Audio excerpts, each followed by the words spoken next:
And now, it's BoomerLife, lifestyle discussion designed to make your life more engaging, meaningful, and complete. Celebrating the baby boomer generation, this is BoomerLife on CIL 650. Well, good evening, and welcome to Boomer Life here on CIL 650. On the program today, well, it's mid-February. We're getting close to spring. The gray, dreary winter days can take a toll on our overall mood, even when we get a couple of sunny ones back-to-back like we've had in the last couple of days. Nonetheless, the long, gray Vancouver winters can wear a person down. On the program today, we're going to talk about mood and energy and all those things that come into play with relationships.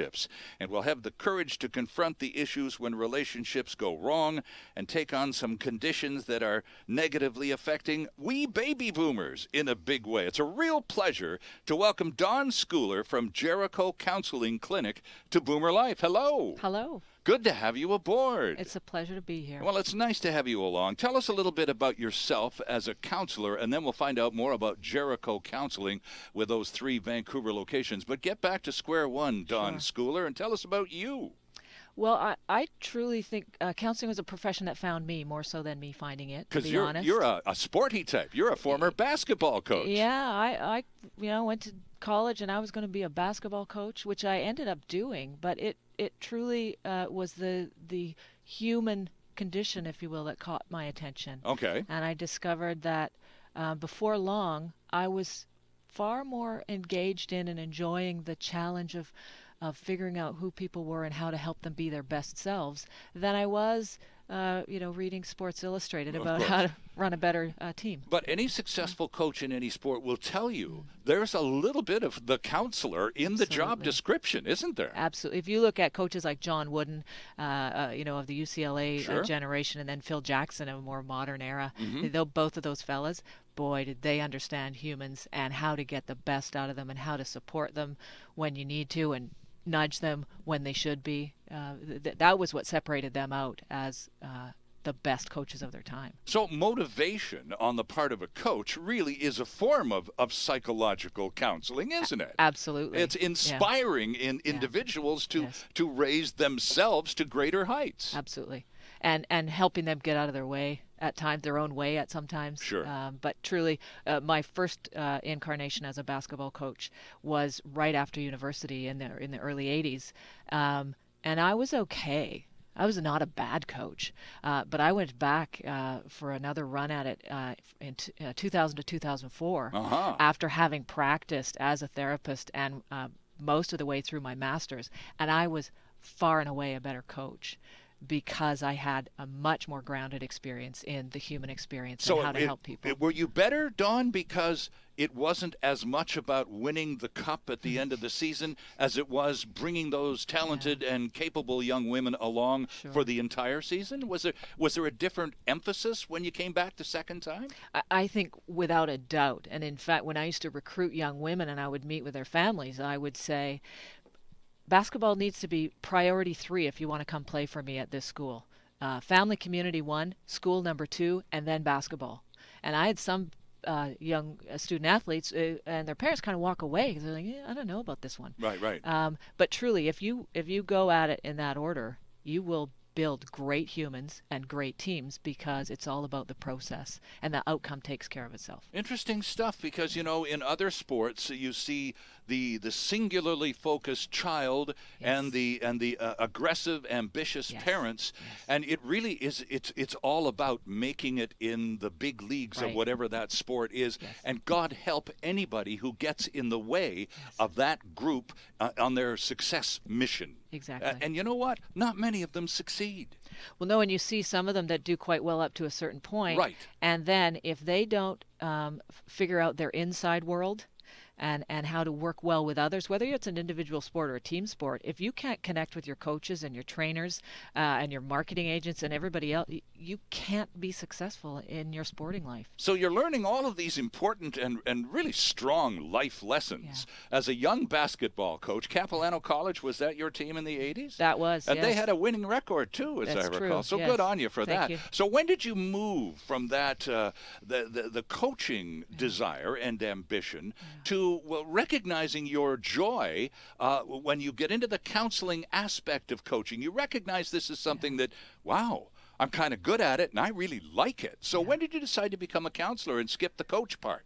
Well, that was in the late 80s, and I realized I needed a master's degree to do kind of anything beyond just coaching a team. Okay. So I went back to school.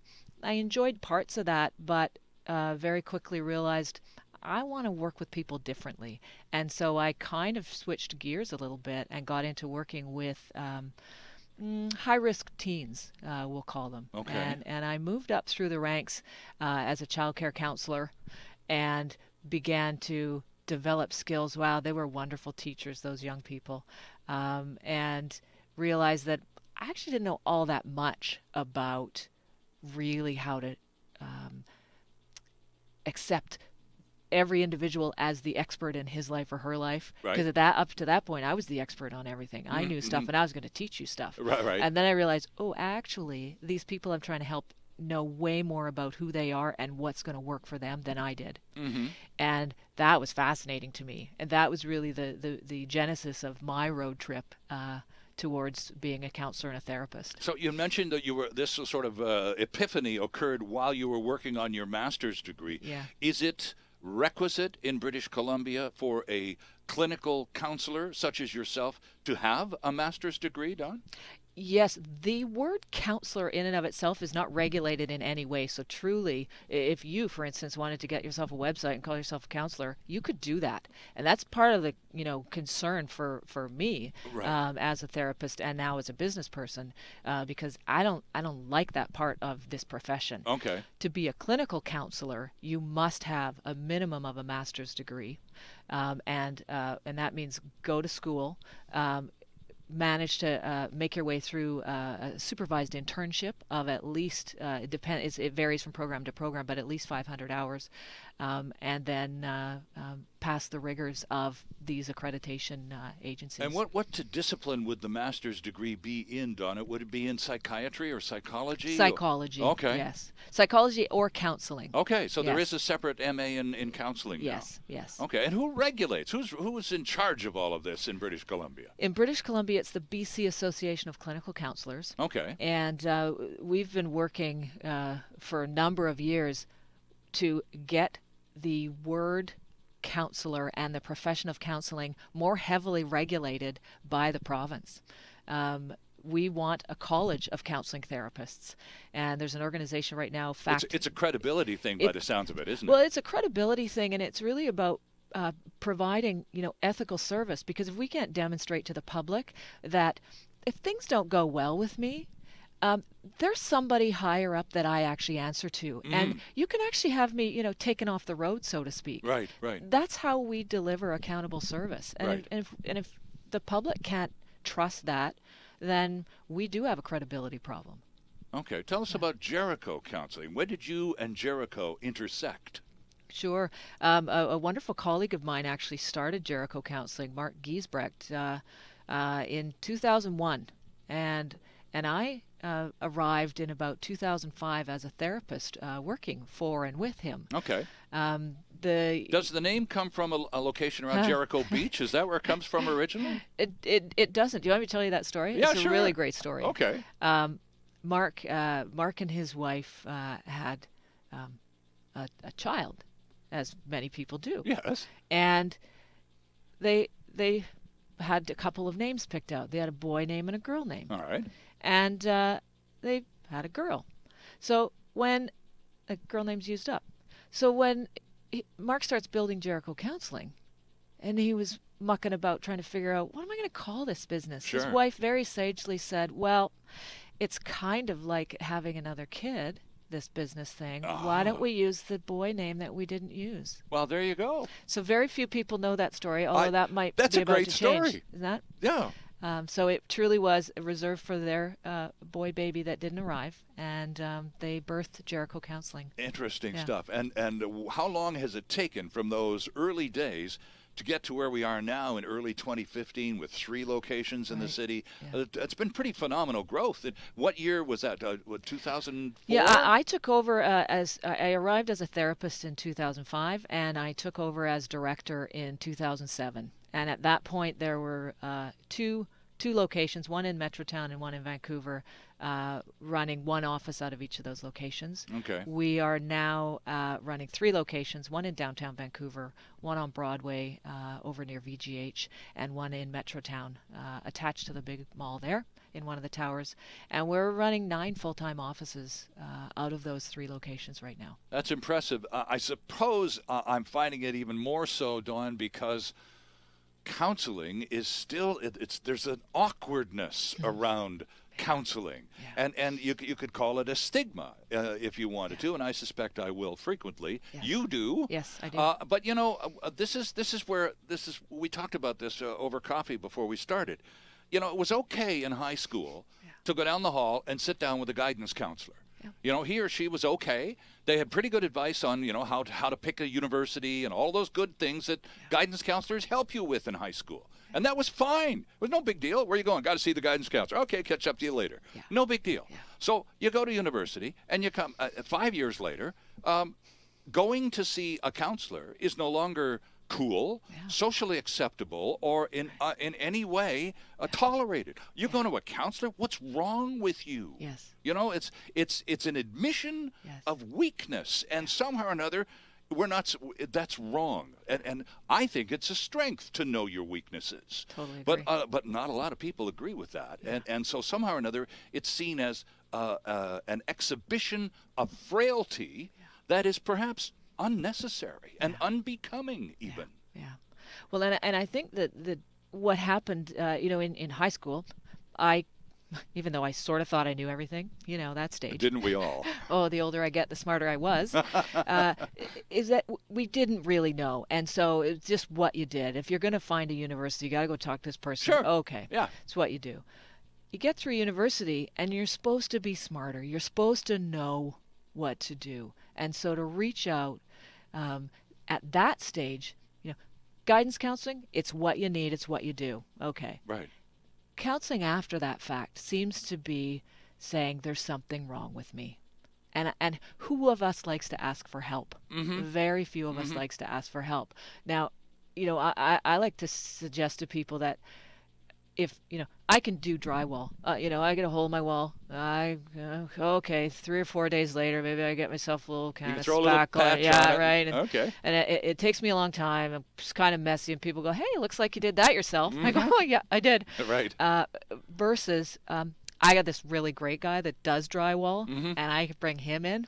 And it's done in half an hour. It's magic. And the paint nobody matches, ever and knew nobody it ever knew. Right. And so I like to ask for help because it's usually done more quickly. It's a better product, and it takes a lot less energy and stress from me. So I like people that reach out and know, this is what I'm good at. I need some help for that. And this is how I see counseling and how I like people to think about it. Is it possible to generalize to the extent, Dawn, that men are less likely to be drawn towards counseling than women? Is that an out-of-line statement? It's not out of line at all. And in fact, it feels kind of like you're pitching me a softball here to knock it out of the park, because and I don't like to self-promote, so that's why I say that, is that one of the things that I did when I built Jericho Counseling, and Mark founded it, I feel like I've built this, and that's why I say that, but is that women will come in for counseling. And feel good about it. And feel really good about Sure. it. And they don't necessarily need it to be in a particular location or at particular times, because they'll prioritize it. They know they need it. Right. When I built Jericho Counseling, I was like, I want men to come here. I want men to feel comfortable.